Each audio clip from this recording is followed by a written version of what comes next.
आता काय झालं माहिती का, मी आता ना कॅमेरामध्ये बघून असं नॉर्मली करतो ना आपण, तू असं पोज वगैरे देत असतो ना, तर तसं करत होते आणि मला ते बोलतात की काय एकटीच मकडत बसली आहे, काय करतेस तू. म्हणून मी आता कॅमेरा चालू केला. काय करत नव्हते, नॉर्मली असं केस ओले तुला पोज देऊन बघत होते की कशी दिसते. तुम्ही मला सांगा कशी दिसते. ह्यांचं काय नाही, नेहमीच आहे, मला चिडवत असतात आणि आमची खूप मस्ती चालू असते. बट मस्ती मध्ये कधी पण भांडणं पण होतात आमचे आणि ते पण थोड्या वेळेस टिकतात, जास्त काही नाही असं. आणि त्यानंतर आज माझं रुटीन असं होतं की मी पूर्ण दिवस घरी होते आणि फक्त कामं करत होते. भांडे तर 2 जाळ्या होते, म्हणजे कारण मी काय केलं होतं, जेवणाचे आणि स्वयंपाकाचे भांडे ठेवले होते तसेच, नाही तर मी प्रत्येक वेळेस घासत असते आणि मग मला एक खटी खूप जास्त पडले. आणि आता हा परत मी चूक करणार नाही की एकदाच भांडे घासून घेणार नाही, प्रत्येक वेळेस थोडे घासत जाईन, म्हणजे मला एवढा लोड येणार नाही. ही खूप मोठी चूक झाली, परत नाही करणार आता. आणि त्यानंतर मग किचन वगैरे साफ करून घेतलं. जस्ट भांडे झाले घासून आणि आता मला 2 जाळ्या भांडे घासलेत मी. आणि आता मला काय करायचं आहे, मशीनला कपडे वगैरे लावायचे आणि त्यानंतर मग हे सगळे बाकीचे जे कपडे दिसतात ना ते काढून घ्यायचे. आणि जर तुम्ही माझे इन्स्टावर मिनी ब्लॉग पाहत असाल तर तुम्हाला ही कसरत माहीतच असेल, बट यूट्यूबवर तुम्ही नवीन असाल आणि मला पाहत असाल तर मग मी तुम्हाला असं सांगते की ही कसरत जी आहे ना कपडे दोरीवरनं काढायची, इतकी भयानक आहे की वरती गॅलरीमध्ये चढावं लागतं आणि मग हे कपडे काढावं लागतात. आणि सेम मला कपडे सुकत टाकायच्या वेळेस पण असंच करावं लागतं. आणि ह्या सगळ्यामध्ये मी माझी ओळखच करून नाही दिली, ते मला आत्ता आठवतंय की मी माझी ओळख करून देते. पहिलं, माझं नाव वैष्णवी उमेश कटारिया आहे, माझं एज 19 आहे आणि मी अहिल्यानगरमध्ये राहते आणि मी प्रॉपर मुंबईची आहे. बाकी जसं आठवेल तसं सांगेलच. आणि माझ्या लग्नाला आता 31 डिसेंबरला मला पूर्ण 1 वर्ष होतील माझ्या लग्नाला. आणि त्याची लव्ह स्टोरीचा जर कालचा व्हिडिओ आलेलाच आहे, जर तो चेक केला नसेल तर नक्की जाऊन प्लीज चेक करा आणि प्लीज सबस्क्राईब करा. त्यानंतर रुटीन माझं असं सगळं झाल्यानंतर मी कपडे वगैरे दोरीवरचे काढून घेतले. आणि हे एवढे कपडे होते, त्यांच्या घड्या पण मारायच्या होत्या आणि त्यानंतर मग मशीनला कपडे वगैरे पण लावायचे होते. कपडे थोडेच होते लावायला, म्हणून मी पटकन असं सगळं करून घेतलं कामं. आणि त्यानंतर गॅलरीमध्ये ग्रिल आहे म्हणून तरी ठीक आहे, नाहीतर मग पडलं तर आम्ही राहतो 7व्या मजल्यावर, म्हणजे 7व्या फ्लोअरवर. आणि जर तिकडनं पडलं की मग संपला विषय, ब्लॉग अपलोड करायला पण कोणी राहणार नाही.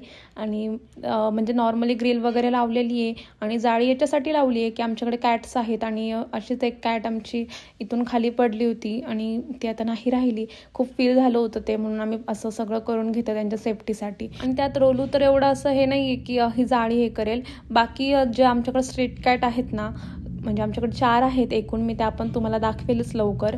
तर त्या काय करतात, ह्या जाळी पण काढायला बघतात. आणि मग तशा पट्ट्या पण मारून घेतल्यात वरती की ते आम्ही जेव्हा घरी नसताना ते कुठे जावा नाही म्हणून. आणि इथे काय झालं, आता तुम्ही पाहिलंच असेल, मी कपडे टाकताना मशीनमध्ये सॉक्स ना मशीनच्या मागे पडला आणि आता मला प्रश्न पडला की कुठून काढू मी तो. आणि मग असं खाली वाकून असं पटकन काढला मी आणि हाताला मला काहीतरी लागलं, पण ते आत्ता नाही, नंतर कळालं मला. तर मग त्याच्यानंतर आणि मला बरेच जण विचारत होते की लिक्विड कोणतं वापरते, तर हे लिक्विड आहे माझ्या हातामध्ये, तेच मी यूज करत असते. त्याचा म्हणजे वास वगैरे खरंच खूप छान येतो आणि कपड्यांना राहतो पण तो. त्यानंतर मग घराची साफसफाई करून घेतली थोडीशी आणि मला डीप क्लिनिंग पण करायचं आहे घर, बरेच दिवस झालं केलं नाही आहे. त्यानंतर मग रोलूला खाऊ वगैरे घातलं आणि त्याचं इतकं डेंजर आहे ना, त्याला खाली दिलेलं चालत नाही आणि मग कधी कधी त्याचं मूडवर असतं खाली द्यायचं. ही त्याची मॅट जी आहे ना त्याच्याच कलरची बघा, व्हाईट आणि ग्रे, म्हणजे त्याच्याच खाण्यासाठी स्पेशल आणलेली मी ती, आणि कॅटची पण आहे ती, सो त्याला मॅचिंग अशी आणली होती. त्यानंतर मग माझं फेस वगैरे वॉश केला आणि फ्रेश वगैरे झाले. त्यानंतर मग आणि मी इन्स्टावर मिनी ब्लॉग स्टार्ट केल्यापासून म्हणते की मला चहा सोडायचा आहे, बट माझ्याकडनं काय ते होईना, म्हणजे अजून तरी नाही होईना. बट नंतर मग असा पण विचार केला की एकच टाईम पिल, बट एक टाईम सोडायचा जो सोडा की जेवणानंतर, म्हणजे रात्री पण मला सवय लागली कॉफी वगैरे घ्यायची, म्हणजे इतकं जास्त ॲडिक्टेड झाले मी चहाच्या, म्हणजे आता माझ्या त्याला बॉडीला इफेक्ट होणारच आहेत त्याचे. पण आता तुम्हीच सांगा मला मी कसं सोडू शकते चहा. मला खरंच खूप जास्त आता सोडायची इच्छा आहे ते, बट माझ्याकडनं होईना. आणि त्यानंतर म्हणजे त्याचे क्रेविंग्स कशा मी हे करू की मला नाहीच होणार इच्छा चहाकडे बघायची, पण ते मला नक्की सांगा तुम्ही. त्यानंतर मग चहा वगैरे घेतलाच फायनली. आणि रोलूला काल जो बेल्ट आणला होता ना, तो काय करत होता, म्हणजे त्याला सवय आहे टेरेसवर फिरायची की बिना बेल्टची, तर इतका वैताग दिला त्याने. आणि आम्ही 7व्या फ्लोअरवर राहतो, तुम्हाला माहितीच आहे, डायरेक्ट खाली गेला होता तो ग्राउंड फ्लोअरला पळत पळत. त्याला बेल्ट म्हणजे पाहिला ना त्याने बेल्ट, तर त्याला इतका राग आला त्या बेल्टचा. आणि तुम्हाला मी दाखवलीच आहे आधी पण व्हिडिओमध्ये की त्याला बेल्टचा खूप राग येतो. त्याला असं असतं की मोकळं सोडायचं असतं त्याला, म्हणून तो डायरेक्ट 7व्या फ्लोअरवरनं फर्स्ट फ्लोअरला ग्राउंड फ्लोअरला गेला होता. त्याला तिकडनं पकडून आणलं. आणि आज वातावरण खूप छान होतं. त्यानंतर मग चहा वगैरे घेतला. आणि असं चहा बघितला की मला आत्ता पण व्हॉइस ओव्हर करताना पण पिऊशी वाटतोय खूप, बट मी कंट्रोल करते. आणि मग त्यानंतर स्वयंपाकाची तयारी करायची होती मला चहा वगैरे घेऊन झाल्यानंतर.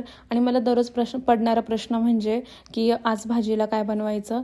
सकाळी पण तोच आणि रात्री पण तोच प्रश्न पडत असतो. तुम्हालाही पडतो का मला नक्की सांगा कमेंटमध्ये.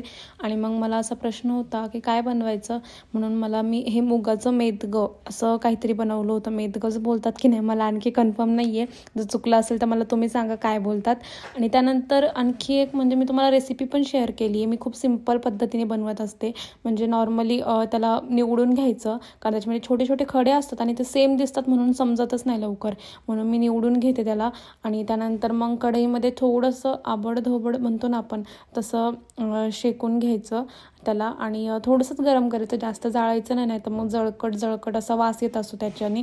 मग असं थोडंसं शेकून घेतल्यानंतर त्याला धुवून घेत असते मी. काही जण धुवायच्या आधी शेकायच्या आधी धुत असतात, बट तसं काही करू नका. आधी शेकून घ्या आणि त्यानंतर धुवून घ्या. त्यानंतर मग कुकर लावायचा आणि 2 ते 3 शिट्ट्यांमध्ये ते छान मऊ होऊन जातं. हात लावून आपण चेक करू शकतो. त्यानंतर माझ्या मिरच्यांची हालत पाहू शकता तुम्ही. इतक्या भयानक झाल्या होत्या मिरच्या की अशा एकदम सुकल्या होत्या. म्हणजे माझा आठवड्याला बरोबर भाजीपाला संपत असतो. आणि मग मला आता उद्या मंगळवार आहे आणि आठवडा पण होईल भाजीपाला संपल्याला, म्हणून उद्याचा व्लॉग तर भाजीपालावरच असणार आहे. आणि त्यानंतर लसूण पण बघू शकता तुम्ही, 2च पाकळ्या राहिल्या, तर 2 पण नाही, त्या 1.5च आहे अख्ख्या.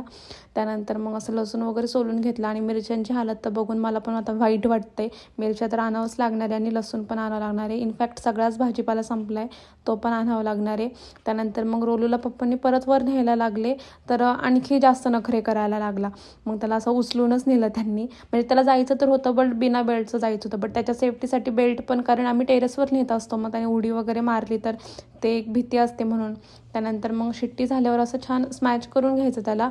आणि त्यानंतर मग ते मिरची आणि जे लसूण असतं त्याच्यामध्ये थोडंसं ना तुम्ही जिरा पण टाका, खूप छान वास येतो त्याचा आणि टेस्ट पण अजून एनहान्स होते. त्यानंतर मग ते छान ग्राइंड करून घ्यायचं. आणि जास्त बारीक नाही, असं थोडंसं जाडसर मी करत असते. त्याने काय होतं, लसूण जास्त बारीक होत नाही आणि त्याचा स्मेल छान येत असतो भाजीमध्ये. त्यानंतर त्याला छान असं तळून घ्यायचं आणि त्याच्यामध्ये थोडीशी हळद टाकायची, म्हणजे थोडंसं पिवळसर होईसाठी, बाकी जास्त काहीच नाही. आणि त्यानंतर मीठ वगैरे टाकायचं. आणि मग थोडंसं तडतडलं ना ते, त्याच्यानंतर मग आपलं जे होतं ना मुगाचं ते टाकून द्यायचं. त्यानंतर मग असं एक छान 2-4 उकळ्या घ्यायच्या आणि खूप टेस्टी होतं. आणि मला हे भातासोबतच आवडतं, काहींना चपातीसोबत आवडत असेल, बट मला भातासोबतच आवडतं. त्यानंतर मी स्वयंपाक करूच तर ना रोलू मला असाच राखण असतो त्याचा, म्हणजे मी कुठे जर स्वयंपाक करताना गेले तर असं असतं काही. आणि असा होता माझा आजचा दिवस. Good night.